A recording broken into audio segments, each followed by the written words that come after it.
The sound you make at the beginning, the sigh, always reminds me of the noise that Sharpay makes in High School Musical. Yes. She's like, rah! Yeah, exactly.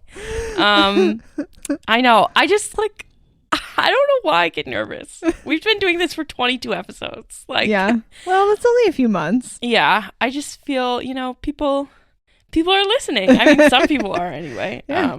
Anyway, welcome back to the Pursuit of Yappiness podcast. I'm Daytona. I'm Michaela. And this is a podcast where we yap. And you listen. Yeah. So, well, Snowmageddon 2.0. I know. What is happening? This is the snowiest winter we've had in a while. Yeah. I would say in all my nearly 12 years of living in New England. Like, yeah. It's never been like this. In 2010, when I was in college, I remember it being like this. The snow drifts were like up to my shoulders. Crazy. But since then. You were in college in 2010? Sorry. Not 2010. I was like, wait a second. No, I was not. 2014. Okay. I was like, wait. No, I was thinking, sophomore year. And then I did the math wrong and did the wrong sophomore year. No, it was 2014. I was in like the 6th grade. You're not that much older. No, sorry.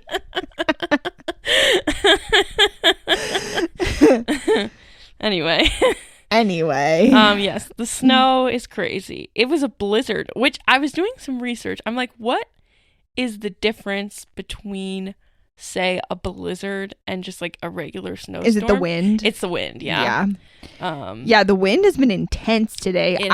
Out my window, there's like a grass field and the wind just whipping through. Yeah. You can see it stirring up all the snow. Yes. It looks like a cartoon snowstorm. Yeah, it's crazy. Like something from Rudolph or something. Yes. Yeah, what was I gonna say? Shoot, it left. Oh, yeah, I guess like the wind gusts have to be up to like, I don't know, 25 miles an hour. Like it has to be within a certain threshold. The storm was 40, I think. Yeah. So. Yeah. But luckily, knock on wood, so far we have not lost power. Yes, I was so nervous that we were going to lose power. And I was like, if we do, we're screwed. We have no food. No heat. Yeah, no That's heat. The biggest and no issue. food to like, that is just non-perishable, like sit. Right. I mean, I'm not eating beans from a can. So. Yeah, I think... we have stuff we could eat out of the fridge, but it's no cooking. That's the issue. Like, yes, you can't exactly. Cook anything. Like all the food we have needs to be cooked currently. Right. But or heated at least. Yes, yeah. Like we're currently out of bread, so we couldn't have even done like PB&Js. So that's a problem. We're going grocery shopping tomorrow. PB&J on a tortilla. We're out of those too. We're out of everything right now. We need to go grocery shopping desperately. We wanted to go today. Like the plan originally before this crazy snowstorm was on the horizon, the plan was to go today, but that didn't happen. So we went to the store yesterday and it was a madhouse because everybody was, I'm sure, stocking up. Yeah. It just gets to the point where like there are so many carts that you can't even move because there's just too many people trying to fit in the same surface area. Yes, it's horrible. And then it just ends up being like a flurry of apologies and people being like, it's fine, it's okay, sorry, whoops, my bad. Like, I hate going to the store, interacting with strangers, like before snowstorms. It's horrible. So yeah, I hate going to the store. Well, yes, I hate going to the like store. My least favorite chore. Going to the grocery store and washing dishes are my two least favorite. Yes. Yeah, I also hate putting away laundry. See, I don't mind that. I usually do that one. Oh, do you? And I make my husband wash all the dishes. There you go. Because I hate it. We typically put away clothes together. Yeah, we do that sometimes. So, yeah. Jake is really slow when he puts away clothes. Like, he takes forever. He like folds everything and organizes it all. And I'm like, you're putting that on hangers. Why are you folding it? So that's funny. Like, I just throw all the shirts in a pile, like, whatever. And he's just like folding them. And I'm like, you really don't have to do that. Like, you're about to hang them and put them in the closet. Why fold That seems it? like a lot of work you don't need to Yes, do. it takes him like 45 minutes to put clothes away. And I'm like, this is why it takes you so long. But we do our laundry mostly at my husband's parents' house because they have their own machines rather than going to the laundromat. And every once in a while, like, if we have to leave before it's done or whatever, she'll put my husband's mom will pull it out of the dryer and just like put it in the basket to get it out of her way. Sometimes she folds it for us, which is nice. Yeah. Except for she'll like fold our underwear and stuff. And I'm like, that seems like a lot of unnecessary work, but I'm not going to tell you how to do your thing. Yeah. It's interesting because he probably won't be mad about this, but Jake folds his underwear like to put it in the drawer. Like, why? I don't know. We don't even have a drawer. We just have those like square cloth buckets. Oh yeah, there you go. One for underwear, one for socks, and we just chuck everything in there. Don't bother to fold it. That's good. We have like the plastic like drawer bin things. We need a new system because it's chaos. But embrace the chaos. Yeah. I like the idea of like, a little square bin. Because we have the like cube shelves for our clothes. So yeah, they fit. that's nice. But I've even seen people who like don't bother to fold their kids' clothing. Like they just have a giant bin, like the kind that you put in the attic for storage, and they just throw all the shirts in one, all the pants in another, all the like under things and socks in another one, and they're like, free reign, kids, just pick whatever you want. Yeah. And it's so much less work, and kids' clothes are so small, it's not like they're really gonna be wrinkly. Yes. And also they're not made of like high quality material. No. Yeah, we do like fold the girls' clothes and put them in the drawer, but folding kids' clothes is really hard because they're so tiny. Like, and then once your kids are at an age where like you want them to be independent, to be able to dress themselves, they're just gonna pull everything out and like unfold it all anyway. Yeah. But they have this really beautiful dresser that we redid. How many summers ago was that? Was that last summer? Or was that the summer before? It was the summer before because you moved in September. You're so right. Yeah. Wow. That feels recent. Also, you were pregnant. Also a lifetime ago. You're so right. When we were doing it because you couldn't be around the chemicals after a hot minute. I was like, I'll keep my distance. Yeah. And Jake ended up having to finish it because we were running out of time before it got cold out. Yes. Oh my gosh. Wow. Yeah, it feels like a long time ago. Yeah. Wow. 2 summers ago. Anyway, I can't wait for summer. Mostly, I'm just done with snow, and I want to be able to, like, see the ground, and I want, like, green trees again, and I want to eat ice cream on my porch. I want to grill. There are just a lot of things that grilling and walking to the ice cream shop I do look forward to, but pretty much everything else I'm like, nah, I'll stay in winter. Yeah, I mean, like bugs and sweat and all those things. Bugs, sweat, humidity, sunburn. Yeah. I'm not about it. Yeah. And I'm not really like a huge beach person. Here's the thing. I like the idea of the beach, and I think the beach is very beautiful. But once I'm actually there, I'm like, I'm not so sure about this. Yeah, the beach is just one big sensory nightmare. Yes, it really is. It really is. And I'm not really a fan. Yeah. Sand, it's coarse. It gets everywhere. Irritating. Yeah. Yep. But then also you have to have sunscreen. Yeah, you have to keep the sun out of your eyes. And it's just you have to not get sand in your mouth. You have to keep your hair out of your face. Yes. You'll be sweaty. It's amazing to me how people are like, I'm gonna go sit on the beach and read a book. Ugh. I'm just like, What? Like, or you could sit in what your if your comfortable book gets home, sand on it? climate controlled Yes. house on the couch with a cozy blanket and a cat. Yes. Rather than half naked on a sandy, I like gross, the idea windy of like beach. being in like a beach house and reading a book there. Yeah. Or like sitting on a porch where I can see the beach. Yeah, but see, the problem is if you're close enough to see the beach, you're close enough for the sand to infect everything. Because that's what my family rents, beach houses in the summer. And even if you're multiple blocks away from the beach, there's just sand everywhere all the time. In the carpet. Like, it's nasty. Right.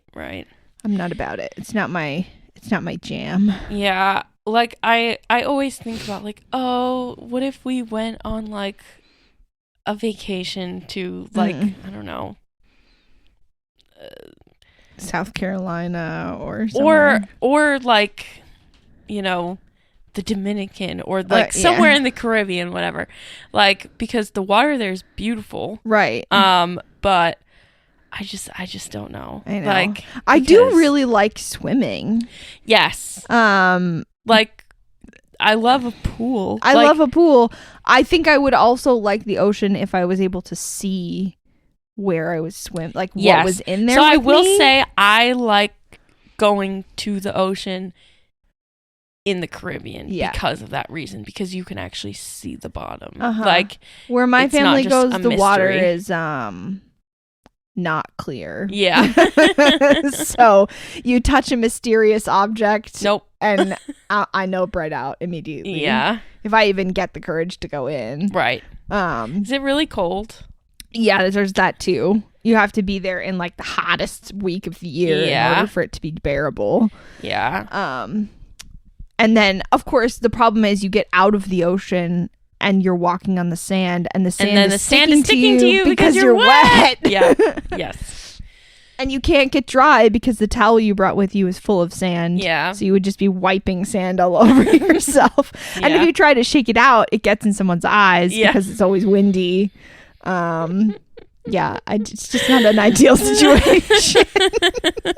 Yeah. I think going to like a city is more of my like vacation idea, or even like I would do a mountain lake. I was gonna say that, like I like the woods, the forest, like shortly after we got married. So much for a honeymoon. So because we got married during COVID, we didn't really do a honeymoon, right? And we didn't really have that much of a wedding either, but you know, we did sort of. And we went, it was like the week after, we went with Jake's family to a lake house up north. It was beautiful. We went on this beautiful hike. We kayaked and like it was fun. Yeah. But we slept in bunk beds because the only room that like his other family members weren't taking up were a room with 2 bunk beds, and we were just like, okay. Well, I mean, so it was fine. Like, I think one night, and the ceilings were really low, and like the bunk beds were made for like children. Yeah. Because it was like the bottom bunk, it was like a foot from your face. And then the top bunk, it wasn't much better. And I was like, this is horrible.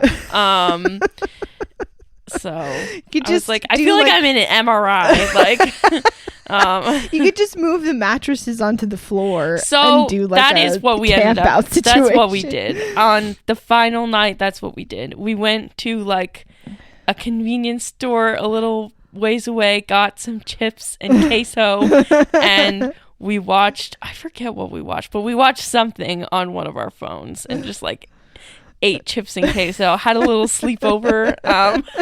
So yeah, my husband's grandparents used to have a lake house, and it had the basement was what they called the bunk room, where all the grandkids would come and stay. And it just had like 6 or 7 sets of bunk beds. Yeah. So when we would go there, we all had to sleep in bunk beds. But even like before we were married, obviously we weren't allowed to share a bed, and then after we were married we still had to sleep in the bunk beds. That's funny. Because all of the other like non-bunk rooms were taken up by like real adults, like his parents and his aunts and uncles and stuff, which I just thought was very funny. That is funny. But yeah, I had bunk beds growing up. It was a convertible isn't the right word, I don't think. Could they come apart? They could come apart so that it was like one bed and one loft bed. Okay, yeah. And then there was a third bed, like there were extra parts that you could make a third bed out of. So it was a bunk bed set and another separate bed. So when I was younger and it was just me and my one brother, we had the bunk beds, and then we had to add another bed for the second brother. And then when the third brother came along, we moved, and I got my own room, and all 3 of my brothers had the bunk beds. Wow. Yeah. My 3 brothers had a triple bunk bed. Oh, wow. The ceilings must have been really tall. Yeah. I have no idea. Well, the bottom bunk was like on the floor. So yeah, it was interesting. They don't do that anymore. Now it's just 2 of my brothers in one room, and then the oldest brother gets his own room. There are fewer people at home now. Yeah. Now all of us are moved out except my youngest brother, and so the room that has the 3 bunk beds in it is just a storage room. Oh, okay. Like nobody lives in there anymore. So he doesn't have to sleep in a bunk. No.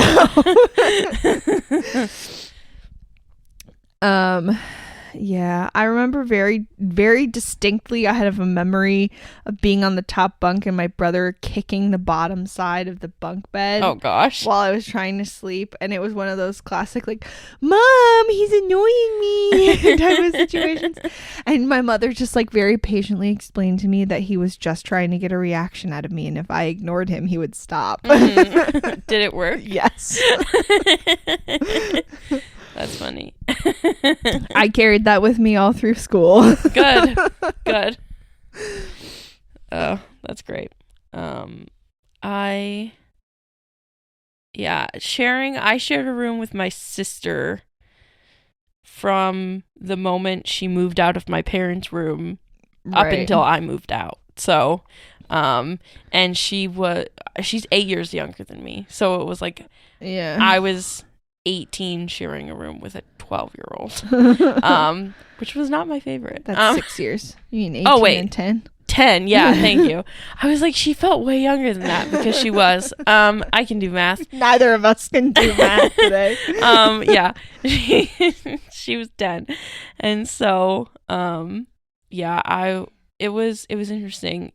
I love her to death, obviously. But when you're 18, the last thing you want is your 10-year-old kid sister correct to be around all the time. Yeah. But it's fine. The Olympics are finally over. Okay, yeah. I have not been I've just been watching the clips of the skating that people have been posting, because skating, it fascinates me. Me too. It's so I love watching dance videos online. Yeah. And this is basically just dance videos, except you have knives strapped to your feet. Yes. Which makes it so much more high stakes. Yes. But also, I feel like this year, the skaters that they have were just like an outstanding group. Yeah. So I've really been enjoying that. But it also feels like, because I haven't been actively watching all of the events, it feels to me like the Olympics have been going on for 100 years. Yeah. Because when they started them, and it was all the hubbub with Connor Story and Hudson Williams doing the opening ceremonies. That feels like it was like a month ago. To me, it feels like 100 years ago, because it's before I watched Heated Rivalry. That's funny. So I had no idea who they were, or like why everyone was obsessed with them. Right. I don't know. It just feels like it was a long time ago. Yeah. Well, how long do they usually last for? I don't know. For some reason, I thought it was like a week or two. But oh no, I think it's longer than that. It feels like it's been like months. I feel like, I don't know. Modern Olympic Games typically last 16 days. It's been way longer than that. There's no way. So, this says 2026 winter is 19 days. Okay. But still, no, it feels like it's been way longer than that. Weird. So, but they're over now. A lot of people are like talking about how this year felt so different, like in terms of just the general vibe of like, you know, normally America has a lot of like American pride and like, you know, but because of everything that's going on in politics now, it's like very different type of American pride, and like, you know, trying to show what kind of American pride we want to have and stuff. And so it just felt really different. Like people focused a lot more on like sportsmanship has always been a part of it, but it feels like they focus a lot more on like the character of the athletes. And like they talked a lot about Ilya Melanin's, like he had a couple of disastrous runs, but they were really focused on like how he responded to them. And then Alyssa Liu, about how she was like hyping up all her fellow skaters, even if they were from other countries, like stuff like that. Just focusing on like the human side of it, I thought was very interesting. I really like her hair. I think it's very cool. Interesting. She also has like a piercing in front of her teeth. Somehow. I feel like it's called like a smiley piercing or something. I think that's what it's called. I saw her in an interview and I thought she had like something embedded in her tooth, but it's not that. No, it's a piercing. They pierce the skin in between your lip and your teeth. That like thing that sticks out. Frenulum. There's a word for it. Because I remember when my older daughter was born, hers was like, my midwife said it's like frenulum. She said that hers was like big or whatever, and that can sometimes make a problem for like feeding. Right. But she never had an issue. So apparently Leah Liu did it herself. Ooh. With her sister's help. Ooh, that's crazy. No, that's a hard no. Ouch. I would not attempt something like that. No. I mean, like, piercing your earlobes, sure. But inside your mouth? Yeah, the chances of infection would be so much bigger. Yeah, that's crazy. I mean, I can't really talk. I have a stick and poke tattoo that a friend, like, gave me. Inside your mouth? No. No, not inside my mouth. Okay. But in general, I'm not one to talk about needles and things like that with, because it was in the back of a car. Like, so. Nope. Gives me the heebie-jeebies. I appreciate that they were focusing on the different aspects of like American pride and things like that. Right. Because there really is just so much horrific happenings. Yeah. So it's quite exhausting, actually. Yeah. Yeah. And I know that, like, I think Donald Trump made a big stink about how, like, you know, the American athletes were, like, bad-mouthing America or, like, whatever the crap was. But bad-mouthing? That's what you want to call it? Okay. I know. But is it bad-mouthing if you're speaking the truth? But, yeah. I gave myself a haircut last night. Yeah. I followed a tutorial. Nice. So, it involved putting my hair in 4 sections, and like putting them in like hair ties. Right.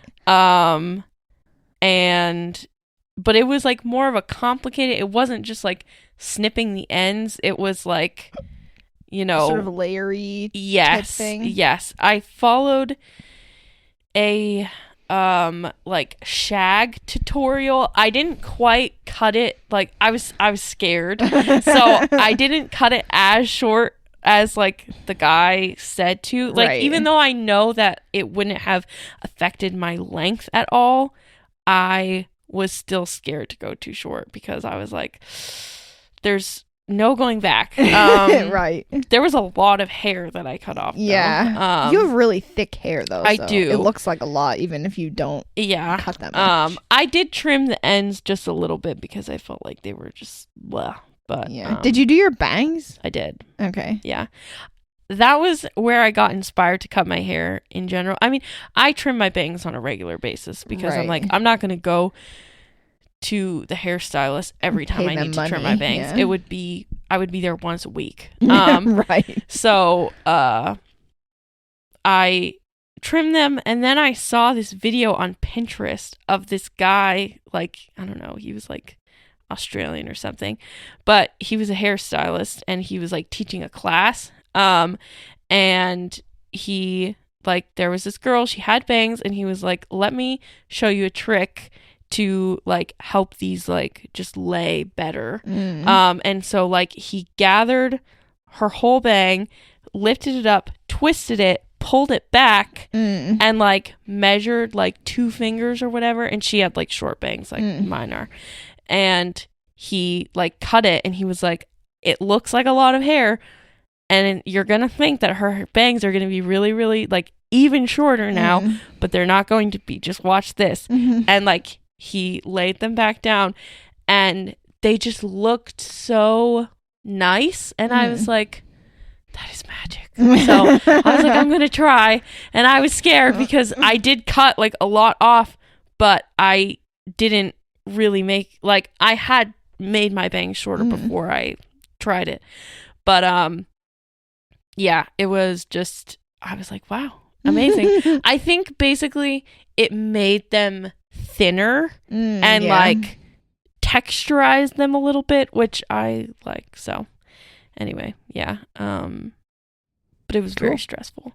I felt like I needed to do something different. Right. So yeah, I was talking with another friend of mine, and she was like, I want to do something different with my hair. Do you ever just get the urge to like completely change your hairstyle? And I was like, yeah, every once in a while I get the urge to just dye my whole head like blue or purple, but I never do it because I hate the look when it starts growing out. And like the roots get all weird and gross, and I don't want to have to keep dyeing it. Yeah. To get it to stay. And her suggestion, which I'm thinking about this, was she called it a peekaboo, where like the top layer of your hair isn't dyed and you just do the underneath part. Yep. So I might do that. I mean, that's kind of what I do generally. I mean, because I have the underneath. Yeah. And then I have a little bit on top, but she did it, I forget what the term but she did it where it's like a soft grow out. So like the top is like more like a highlight versus like straight on there, so that way when it grows out it looks like it's like fades gradually, an ombre sort of like instead of a harsh instead line. of a Lissaleo like stripes. Yes. Yeah, so I don't know, I'll think about that. And then I'd do it for you. If you so wanted to. I very often get the urge to change my hair, but the problem is that I'm not willing to put in the effort of styling my hair. So any cut that I would do that doesn't just fall the way it's supposed to when you get out of the shower, right, it wouldn't look right. Right. I just am not willing to put in the time or the effort to like curl it or put product in it or literally anything except keep it clean. Right. And my hair is very thin, very fine, and very straight, and lays very flat. So right. There aren't a whole lot of hairstyles you can do and not do anything with it. Right. Yeah. So I don't know, maybe someday I'll like get a perm or something so that it's more curly and has more volume, and I can just, I mean, you could always just like do like layers just to give it a little bit of extra oomph. I have done that before, but then they just grow out eventually because don't keep up with them. Right. And my hair grows really fast. Right. So. Yeah. That's really what my goal was yesterday, was just to like put more layers back into it. I mean, there were still layers, but they were just really long. So I was like, I'm just gonna. Yeah. So yeah, it was fun. I was tired of laying down, so I was like, I'm getting up and I'm doing this. I'm gonna put my phone down, and I'm going. Well, I watched a video while I was cutting it, but it had a more purpose. Active participation. Yes. Yesterday I spent a long time couch rotting. It was glorious. I saw something recently that it was like, let's stop calling it couch rotting. Let's start calling it resting, because we deserve rest. It's true. And I was like, you know what? I like that. But I still say couch rotting because that's what it feels like. It feels like rotting. It doesn't quite feel like restful. Well, see, here's the thing. I think there's a difference between when you get trapped in a doom scroll paralysis. Yeah. Where like you're not actually you're not consuming anything, you're not like absorbing anything you're looking at, you're just kind of staring at your phone and sitting there. That's different than if you're like watching a show or enjoying a movie or doing a craft. Yes. Like you might not be moving your body, but you're still like participating in whatever you're doing. Right. And that's what I was doing yesterday. I rewatched the second half of Fatal Rivalry, and I tried a new show and I didn't like it. And what did you try? It was called hairdo. It's like a cop detective thing, but it's Australian. Oh. I was kind of okay with it, and then the end of the episode I was like, meh, you ruined it. Oh. So I probably won't be returning to that, but then I was doing arts and crafts, and I was sitting with my cat, and we were playing our D&D campaign online. Yes. So like, you know, I was doing things, and it was so glorious. I was sipping my alcoholic lemonade and eating goldfish crackers. Hi, bougie luxury. Yes. Yes. Sounds like a dream. It was great. And the snowstorm was impending, so I was like, I'm not going anywhere tomorrow. Yeah. Don't have to, no schedule. Just, it was amazing. Had a nice. Did you still have to work? I had today off. Oh. Because. So we were just like hanging out together at home. Yeah. Nice. So. And then I also have Thursday off because I have multiple appointments that I have to go to. So I was like, I'm not going to try to like pop in and out of work. I'm just going to take the day off. Well, there you go. So yeah.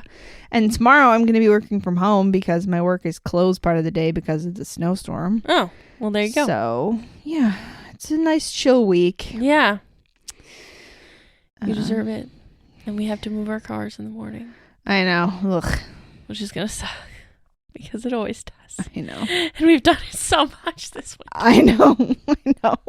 But at least all we have to do is move our cars. We don't have to shovel or plow or anything. I know.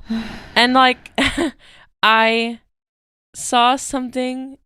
What was it? It was like people like shoveling the snow, and like we don't have alligators, we don't have hurricanes, we don't have earthquakes, we don't have volcanoes. Yeah. I've seen that too. It's very good. It is It's so a good reminder. I'm just like, okay, we don't have those things. Tsunamis, we don't have giant spiders scorpions or speaking of volcanoes, last night we watched a movie called Dante's Peak. Have you ever heard of this? Mm-mm. It's from 1997. Oh. It has Linda Hamilton. Okay. And Pierce Brosnan are the two main people. Okay. And it's about it's one of my favorite movie tropes of all time. Okay. Is the scientist who knows there's going to be a natural disaster and no one will listen to him. Yep. So Pierce Brosnan is a volcanologist, and he goes to this town called Dante's Peak to do like readings because they've been picking up some activity. Yeah. And he figures out that the volcano is going to explode, but no one believes him. And the town was just named like the second best town to visit. And so they're excited for like the investors and the jobs that are going to come in. And so they won't like send up the alert for people to evacuate. Yeah. And then, of course, the volcano explodes.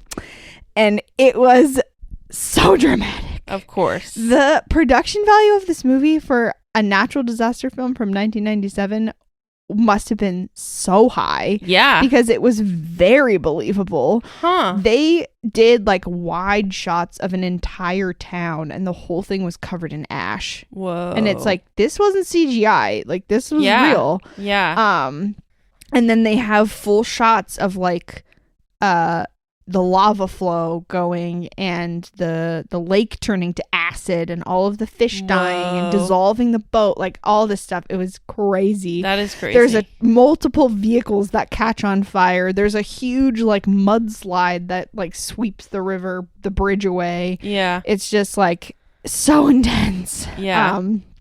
It was a very good movie. I enjoyed it, but that's also like my nom give you some more type of genre. Have you watched Don't Look Up? No, I've had it on my list for ages and I haven't watched it yet. You gotta watch it because that's what came to mind when you said that you like those types of movies. Yeah. Yeah, I like them too. Have you ever watched The Core? No. Oh my gosh. Don't. Okay. No, you can. We watched it in earth science class, I think. Oh my gosh. Is it like the Earth's core? Like yes. exploding or something? Okay. The Core, made in 2003, is a science fiction disaster film about a team of scientists who must travel to the Earth's core to restart its rotation, which has stopped, causing catastrophic magnetic field failure. It's not even possible. This movie is ridiculous. And it has a 39% on Rotten Tomatoes. I'm shocked that it's that high, to be honest with you, because it is so bad. And like we had talked about it when we were talking about like in that unit of earth science, and it's so bad. And there's a part of this movie where birds start like falling out of the sky basically. Ugh. And like hitting they're all like flying and like when the rotation stops they all like start hitting buildings and stuff. Ugh. Like that. But if you pause the movie right when the birds are like hitting this one building, there's a fish that just is like thrown up into the shot. And I'm just like, why? Like, and you wouldn't have noticed it because it happened so fast. But my teacher who taught earth science, he paused it at that exact moment and was like, look. And I was just like, why would they do that? So weird. It's so weird. It makes no sense. But yeah, I feel like at least it has the excuse that it was made in 2003. Yeah. Have you ever heard of the movie called The Wandering Earth? No. This is a Chinese film. Okay. It's like I watched it dubbed, obviously, mm-hmm. or maybe with subtitles. I don't remember. So the premise of this movie is that the kicker is that it came out in 2019. Oh. The premise of this movie is that there's been, environmental disaster. Yeah. Everybody lives underground in bunkers. Okay. I forget if it was like... Wait, it came out in 2019 or yes. The setting is in... Okay. It came out in 2019. The setting is like in the future. Okay. I forget if what exactly happened, if the sun went out or... I think it's the sun went out. Okay. And so the whole earth is just like a frozen ice block. Everybody lives in bunkers underground. Okay. Their solution to, allow life on the surface again is to mount a series of rocket thruster boosters onto the Earth's surface. Okay. And push the planet through space. I think I've heard of this, actually. Into another solar system. Yes, I think I actually have heard of this. It's wild, this movie. I could not even follow what was happening. And then, of course, there's the rocket boosters jam and they have to go try to fix them and all this stuff. There's certain people who work on the surface, harvesting ice blocks for fresh water or whatever. And so they go on these expeditions and they freeze to death. Oh, man. It was just all this stuff. It was crazy. But I was like, what? How? I couldn't wrap my mind around it. That's so funny. It sounds like something that the plot of a story that you and your friends would make up in middle school. Exactly. Because I remember when I was in middle school, I was writing a lot at that point in time. And I remember my friend and I came up with this story where it was post-apocalyptic, I don't remember what exactly happened, but some type of, natural disaster type thing. And we were stuck in a Costco. Not we, but the main characters were stuck in a Costco. And I guess if you have to be stuck somewhere, that's a good place. Yeah. You have appliances and furniture. Yeah. And, no, it was it was perfect. And that's why we made it that way. Because I was this will be perfect. There's so much food, there's so much water. Obviously it'll run out eventually, but right. So they had a whole section of beds and where everybody sleeps. It was just it was the whole thing. That's funny. Yeah. But yeah, you're right. It sounds like something you come up with in middle school, and then when you grow up and you're a film director, you're I'm gonna bring this dream to life. Yeah. And that's how I feel about The Core also. And the thing is, it is it has a huge cult following because of how it's so bad it's good kind of thing. So yeah, no, it's pretty bad. My favorite natural disaster movie is The Wave. Oh, yes. It's Norwegian and it's based on not historical events because it's a hypothetical future that could happen at this one place in Norway. Right. Where if a chunk of the mountain slides off into the lake or the bay or whatever, it'll create this giant tsunami. And it did happen at a different place in Norway in the past. So it's it's a hypothetical future, but it actually is possible. Uh-huh. And of course it's about, the scientist guy. I forget if he's a geologist or what. Yeah. And he knows it's going to happen and he tries to warn everyone and get them out and nobody believes him. And then it happens. And he's trying to get his wife and kids out of the city or whatever. But yeah, there's a huge tsunami and it drowns the whole town and it's this whole epic thing. Yeah. The thing about this movie that cracks me up is that it's a trilogy. Oh.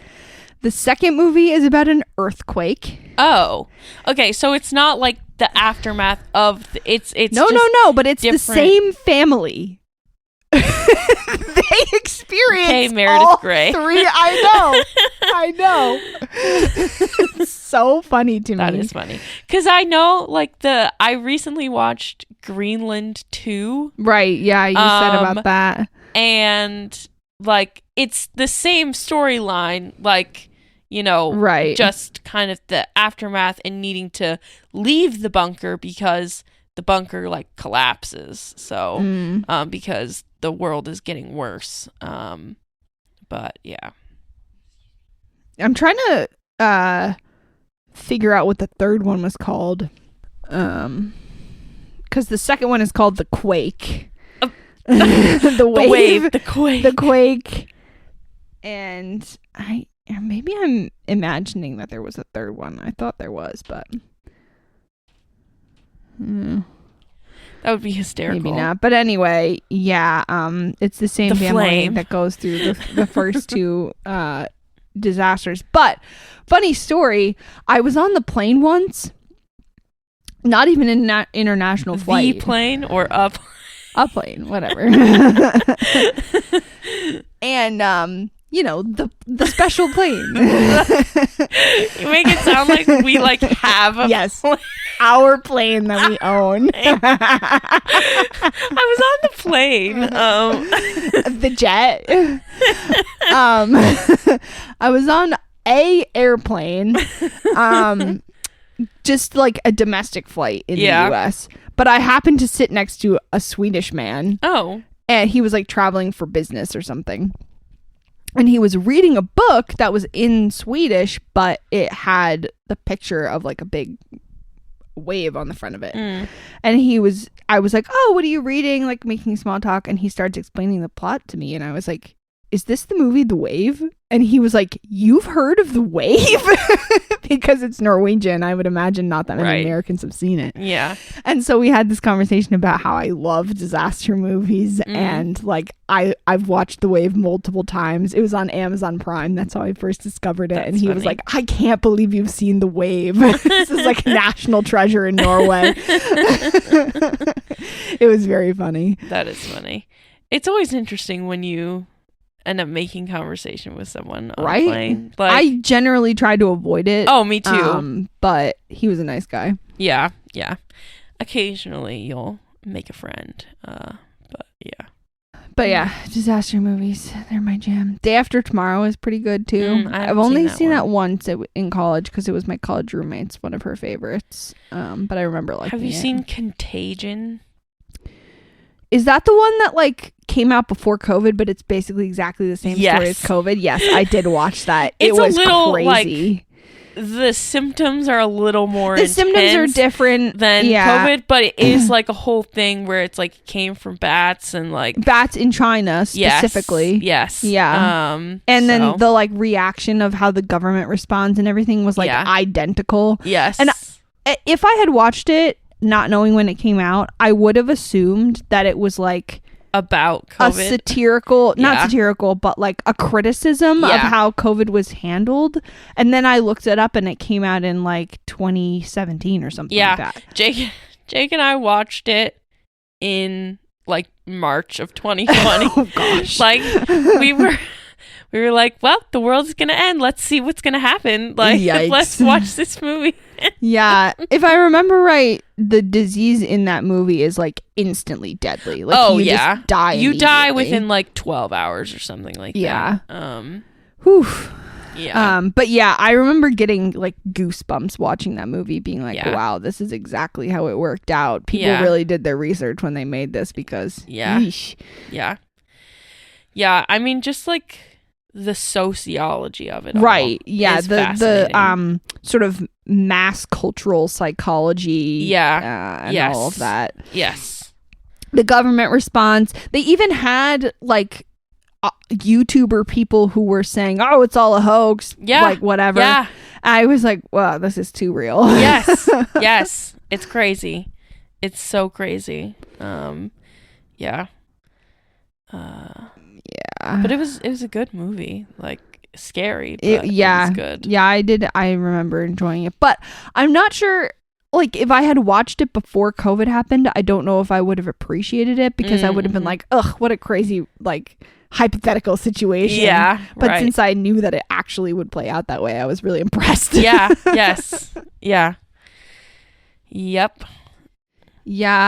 I understand the criticism that a lot of people have for episodes of TV shows that address COVID, but I also really appreciated them. Like the season of Grey's Anatomy that took place during COVID, and like the way that The Pitt talks about it. The way The Pitt talks about it is very good. I just really appreciated their sort of, not just The Pitt, basically all of the TV shows I've watched that have seasons that happened during COVID, including 911 has a season. Like, it just, I really appreciate the way that they tried to like address it and acknowledge that it was happening while still carrying on with the plot of the show, because people want to be distracted from what's happening in their life. Yeah.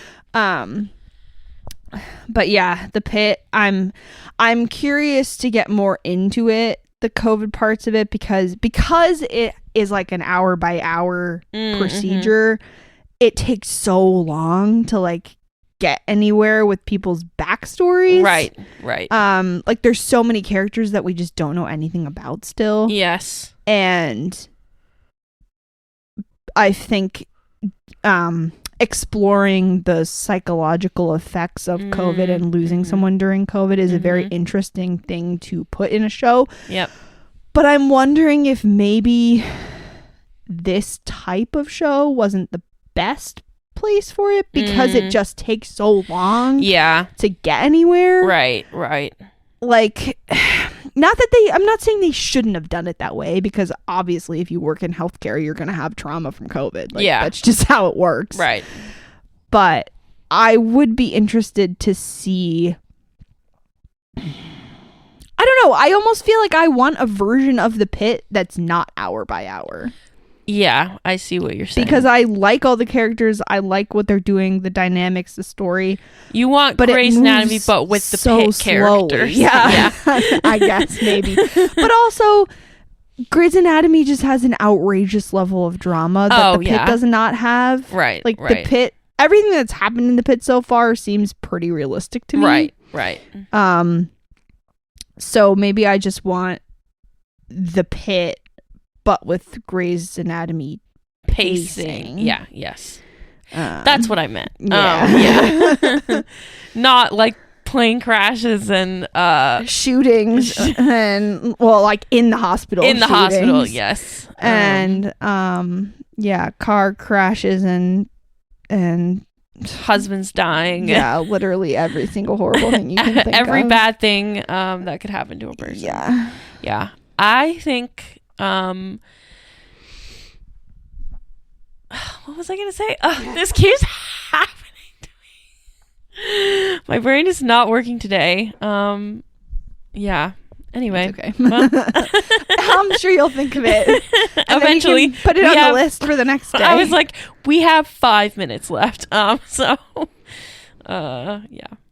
We talked a whole lot about nothing. I mean, that's what we're here for. Yap. I know. Literally, every time we show up to record, we're like, I don't really have a lot to say. And then we just I did end up writing some things down, like, of what I wanted to say. And I got through one of them, but not the other thing. So I'll save it for next time. That's okay. That's what we're here to do. I know. Yap it out, you know? Yapping. Yeah, because Jake and I have been watching the newest season of Love is Blind, and I really want to talk about it. It's so bad. You know, the show is crazy. Is the show bad? I thought you liked the show. I love it. Oh, okay. But like, it's awful. Okay. Like, it's just trash TV. I mean, it's reality TV. Oh, okay. You know, and just like the whole concept is bonkers. Like, just this idea that you're gonna marry someone that you've never seen, and you only just sort of met them. Like, I mean, 6 all days of ago. those, like 90 Day Fiance and like all of them, they're just stupid. I want to know the statistics. I want the like documentary style, like after the fact follow up with the people, see how it worked out for them. Type of thing. I follow a couple of the couples on Instagram from like seasons and seasons and seasons ago. Like, there's one couple from the first season who I loved. And they're still together. They have a baby now. Like, wow. You know, so it does work out for some people. One person out of how many seasons? Yeah. Honestly, most of them don't even like actually get married by the end. Yeah. And like, Jake and I have started a bracket of predictions of of which couples we think are actually going to make it to the end. And we're not certain if anyone is going to make it. So, well, they have to make it to the end, quote unquote. Like, they still have a wedding. It's just, you know, the hosts are like, will they say I do, or walk away forever. They have the wedding. They have the wedding, and they'll say, stupid. I don't. That's so stupid. I know. There have been couples, though, where they actually have, like, been like, I'm not going through with this. Like, I'm not going to stand in front of your whole family. And yeah, good like, for you. Why are you... Okay, yeah. I have so many strong opinions about this. It's so bad. I love it, though. I love it so much. No, I can't stand reality TV. Anyway. Do you have some poems for us? Always. Okay, this one my brother sent to me, and I liked it. Nice. He didn't write it, but it's by Robert Wood Lynn. It's called Think Piece. Consider the dodo, the steamboat. Consider going away as a party, as a manner of winning. Consider it done, kaput. Consider it all off. Consider dinosaurs and their hollow-boned grandkids chirping you awake all morning. Consider not believing in ghosts, less that they don't exist, more that they are a terrible way to accomplish anything. Consider how dinosaurs might have said goodbye to each other in languages other than language. Consider what qualifies as dance. Consider the ash cloud. Consider its precipitation and the protocol for a world going colder. Consider staying in bed. Consider yourself and consider yourself warmed. Consider painting houses again in order to have the kind of job that lets you stay home when it rains. Consider asteroids, how they're never violent, except just once at the very, very end. I like that a lot. It was interesting. I like consider staying in bed. Right. And the part like consider yourself and consider yourself warm. Yeah. Consider not believing in ghosts, less that they don't exist, more that they are a terrible way to accomplish anything. Yeah. That was my favorite part. It made me think of the mechanic that used to fix our cars who would talk about ghost hunting all the time. And I would just be sitting there super skeptical, and he'd be like, don't tell me you don't believe in ghosts. And I was like, I don't know if it's that I don't believe in them. I just don't think that any of what you're saying actually happened. Yeah.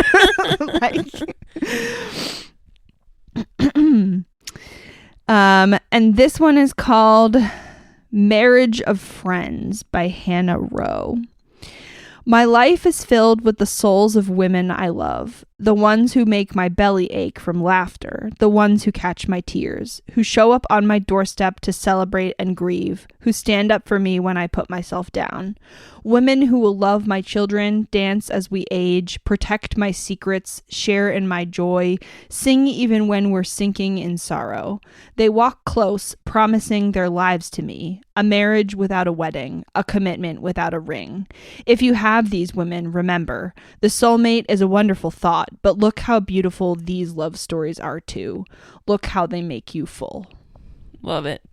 Yeah. It's what I'm always saying. Maybe not that beautifully, but it's what I'm always saying. Yeah. We've been talking a lot recently about how, like, friendships need to be held to the same level of importance as romantic love. Yes. And they often take a backseat, and it's detrimental for everyone involved. Yeah, absolutely. So I liked that because it sort of directly addressed that problem. Yeah, 100%. Yeah, I really appreciated it. Love it. Well, on that note, we still haven't received an email from any of you. So, yeah, seriously. The heck? That's not cool. Please do send one. Yeah, even if it's just to say, hi, I'm listening. Yes. We would consider it encouraging. Yes, absolutely. Is anyone listening? Is there anyone out there? Hello? Can anyone hear me? Anyway, yeah. yappiness.pod@gmail.com. Find us on Instagram at yappiness.pod. Yeah. We'll catch you next time. Bye. Bye.